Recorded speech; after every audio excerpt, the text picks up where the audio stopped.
ஆரோக்கியமான வாழ்விற்கு யோக குருஜி தனசேகரனையா நடாத்த தியான பட்டறை எதிர்வரும் 17ஆம் தேதி காலை 8:30 மணி முதல் 5 மணி வரை ஆம்பல் அரங்கு செல்வா பலஸ். வணக்கம், இது தமிழ்வினின் மாலை நேர செய்திகள். முதலில் தலைப்புச் செய்திகள். நெருக்கடிக்கு உள்ளாகவுள்ள இலங்கை ரணில் விடுத்துள்ள எச்சரிக்கை. அருண கட்சியின் வேட்பாளர் மீது தமிழரசு கட்சியினர் கொடூர தாக்குதல். நாட்டின் சில பாடசாலைகளுக்கு திடீர் விடுமுறை. பிள்ளையானை சந்தித்த பின் கமன்பில வெளிப்படுத்திய ரகசியம். உள்ளூராட்சி தேர்தலில் நடக்கப் போவது இதுதான். ரணிலின் சகா வெளிப்படை. அருண் அரசுக்குள் புலனாய்வு செய்யும் எதிர்க்கட்சிகள் சிக்குவார்களா முக்கிய அரசியல்வாதிகள். சுமந்திரன் அதிரடி. தமிழரசு கட்சியிலிருந்து நீக்கப்பட்ட உறுப்பினர். ஈஸ்டர் தாக்குதல் தொடர்பில் அனுர வழங்கிய வாக்குறுதி. பெரும் காத்திருப்பில் கத்தோலிக்க திருச்சபை. தொடர்வன விரிவான செய்திகள். அமெரிக்காவின் புதிய வரி கொள்கையால் இந்த நாட்டில் 1,00,000க்கும் அதிகமானோர் வேலை இழக்கும் அபாயம் இருப்பதாக முன்னாள் ஜனாதிபதி ரணில் விக்ரமசிங்க தெரிவித்துள்ளார். இன்று சிறப்பு அறிக்கையொன்றை வெளியிட்ட விக்ரமசிங்க இதை அவசர நிலையாக கருத வேண்டும் என்றும் புதிய அமெரிக்க வரி கொள்கை தொடர்பாக அரசாங்கம் எடுத்து வரும் நடவடிக்கைகள் குறித்து நாட்டிற்கு தெரிவிக்க வேண்டும் என்றும் குறிப்பிட்டுள்ளார். கட்டணங்கள் அதிகரிக்கும் போது பொருட்களுக்கான நுகர்வோர் தேவை குறைகிறது. இது ஒரு அனுமான சூழ்நிலை அல்ல, இது ஏற்கனவே வெளிப்பட்டு வருகின்றது. இதன் ஒரு நேரடி விளைவு வேலை இழப்புகள் ஆகும்.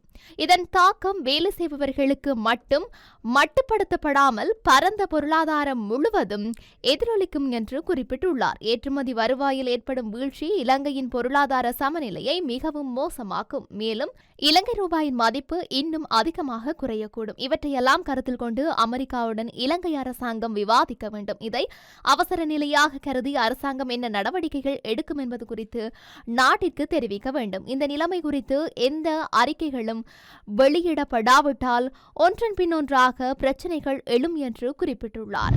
இலங்கை தமிழரசு கட்சியின் மன்னார் வட்டக்கண்டல் வேட்பாளர் உட்பட சிலர் மாந்தை கிழக்கு ஆண்டான்குளம் தேசிய மக்கள் சக்தி வேட்பாளர் மீது தாக்குதல் நடத்தியுள்ளதாக காவல்துறையினர் தெரிவித்துள்ளனர். மன்னாரில் தேசிய மக்கள் சக்தியின் மாந்தை மேற்கு ஆண்டான்குளம் வேட்பாளர் மீது மதுபோதையில் தமிழரசு கட்சி வேட்பாளர் உட்பட இணைந்த குழுவினர் தாக்குதல் நடத்தியுள்ளனர். தாக்குதலுக்குள்ளான எமது கட்சி வேட்பாளர் காயமடைந்து வைத்தியசாலையில் அனுமதிக்கப்பட்டுள்ளார். ஜனாதிபதி கட்சியில் கேட்பவர் இவன்தான் என கூறி தாக்குதல் நடத்தப்பட்டுள்ளதாக கூறப்படுகின்றது. தாக்குதல் நடத்தியவர்கள் கைது செய்யப்பட்டு நீதிமன்ற உத்தரவுக்கமைய விளக்கமறியலில் வைக்கப்பட்டுள்ளனர். மன்னார் மாவட்ட சட்டத்தரணிகள் சிராஸ்வா டெனீஸ்வரன் ஆகியோர் தாக்குதல் நடத்தியவர்கள் சார்பாக முன்னிலையாகியுள்ளனர் எனவும் தெரிவித்துள்ளார். சம்பவம் தொடர்பில் காவல்துறையினர் மேலதிக விசாரணைகளை முன்னெடுத்து வருகின்றார்கள். கண்டி தலதா மாளிகையில் நடைபெறும் புனித தந்ததாதுவின் சிறப்பு கண்காட்சியை முன்னிட்டு கண்டி பகுதியில் உள்ள பல பாடசாலைகளுக்கு விடுமுறை அறிவிக்கப்பட்டுள்ளது. இதற்கமைய கண்டியில் உள்ள 37 பாடசாலைகள் மூடப்பட உள்ளதாக மத்திய மாகாண கல்வி செயலாளர் தெரிவித்துள்ளார். பாடசாலைகள் ஏப்ரல் 21ஆம் தேதி முதல் 25ஆம் தேதி வரை மூடப்படும் என்று அவர் குறிப்பிட்டுள்ளார். கண்டி ஸ்ரீ தலதா மாளிகையில் புனித பல்லின் சிறப்பு கண்காட்சி 16 ஆண்டுகளுக்கு பிறகு நடைபெறுகின்றது. இந்த நிகழ்வு 2025 ஏப்ரல் 18 முதல் 27 வரை 10 நாட்களுக்கு நடைபெறவுள்ளது. உயிர்த்த ஞாயிறு தாக்குதல்களுடன் பிள்ளையான் என்று அழைக்கப்படும் சிவனேசதுரை சந்திரகாந்தனுக்கு தொடர்புள்ளது என்ற கருத்தை உருவாக்க அரசாங்கம் மேற்கொண்ட முயற்சிகள் தோல்வியடைந்துள்ளதாக சட்டத்தரணி உதய கம்மன்பில தெரிவித்துள்ளார். கிழக்கு பல்கலைக்கழகத்தின் முன்னாள் உபவேந்தரான பேராசிரியர் சிவசுப்பிரமணியம் ரவீந்திரநாத் கடத்தப்பட்டு காணாமல் ஆக்கப்பட்டமை தொடர்பிலான விசாரணைகள் தொடர்பில் முன்னாள் ராஜாங்க அமைச்சர் பிள்ளையான் கடந்த 8ஆம் தேதி கைது செய்யப்பட்டார். இந்த நிலையில் பயங்கரவாத தடை சட்டத்தின் கீழ் கைது செய்யப்பட்ட பிள்ளையான் தற்போது குற்றப்புலனாய்வு பிரிவினரால் 90 நாட்கள் தடுப்பு காவலில் வைக்கப்பட்டுள்ளார். சட்டத்தரணி உதய கமன்பில விளக்கமறியலில் வைக்கப்பட்டுள்ள பிள்ளையானை சந்தித்து நேற்று அரை மணி நேரம் கலந்துரையாடியமை குறிப்பிடத்தக்கது. இந்த ஆண்டு உள்ளூராட்சி மன்ற தேர்தலில் அளிக்கப்படாத வாக்குகளின் எண்ணிக்கை அளிக்கப்பட்ட வாக்குகளின் எண்ணிக்கையை விட அதிகமாக இருக்கும் என்று ஐக்கிய தேசிய கட்சியின் தவிசாளர் வஜ்ராபேவர்த்தன தெரிவித்துள்ளார். ஆளும் கட்சிக்கு வழங்கப்படாத ஒவ்வொரு வாக்கும் ஐக்கிய தேசிய கட்சிக்கு வழங்கப்பட வேண்டுமென்று தான் கேட்டுக்கொள்வதாகவும் அவர் குறிப்பிட்டுள்ளார்.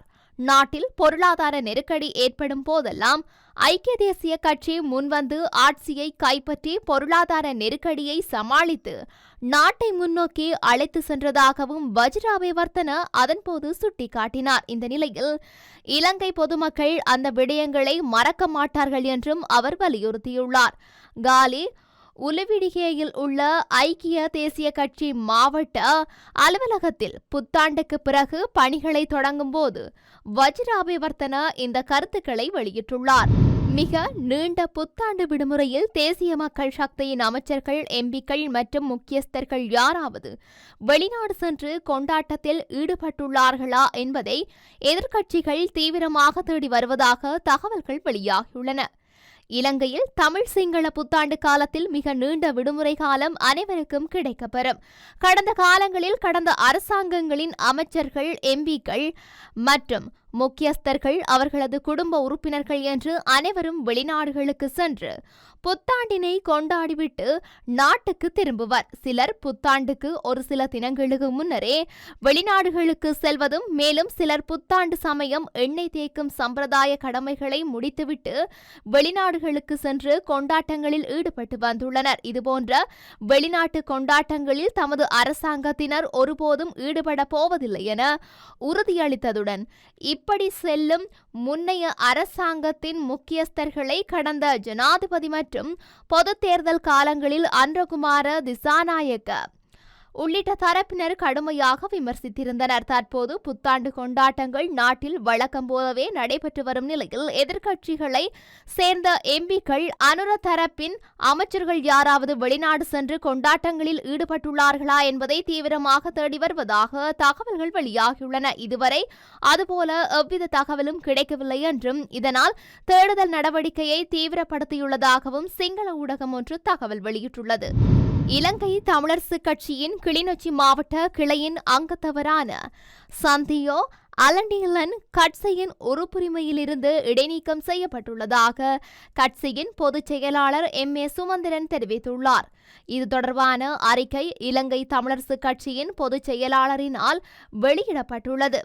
கிளிநொச்சி கனிஷ்ட மகா வித்தியாலயத்தில் இடம்பெற்றதாக கூறப்படும் துஷ்பிரயோகங்கள் சம்பந்தமான விடயத்தில் நீங்கள் சந்தேகத்தின் பெயரில் கைது செய்யப்பட்டுள்ளீர்கள். இந்த குற்றச்சாட்டுகள் மிகவும் மோசமானதொன்று. ஆகையால் நீதிமன்ற நடவடிக்கைகள் முடியும் வரை கட்சி உறுப்புரிமையில் இருந்து தாங்கள் உடனடியாக இடைநிறுத்தப்படுகின்றீர்கள் என தெரிவிக்கப்பட்டுள்ளது. கிளிநொச்சியில் 16 சிறார்களை முறைகேடாக நடத்திய குற்றச்சாட்டில் சந்தியோ ஆண்டிலன் அண்மையில் கைது செய்யப்பட்டார். இதன் அடிப்படையில் இலங்கை தமிழரசு கட்சியின் கிளிநொச்சி மாவட்ட கிளையின் அங்கத்தவரான அலண்டிலனை கட்சியின் உறுப்புரிமையிலிருந்து இடைநீக்கம் செய்ததாக தெரிவிக்கப்பட்டுள்ளது.